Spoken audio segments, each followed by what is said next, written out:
ఒకరి పాపము అనేకులకు శాపముగా మారినట్లు వాక్యము సెలవిస్తుంది.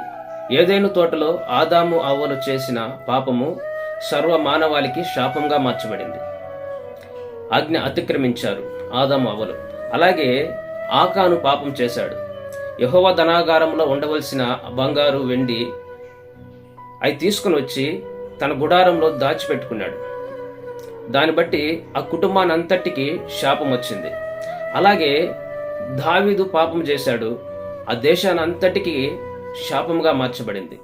ఇశ్రాయేలు ప్రజలను లెక్కించమని చెప్పినప్పుడు ఆ ఇశ్రాయేలు ప్రజలందరి మీదకి దేవుడు శాపాన్ని పంపించి అనేకులు తెగుళ్ళ చేత మరణించారు. 70,000 మంది మరణించినట్లు చూస్తాం.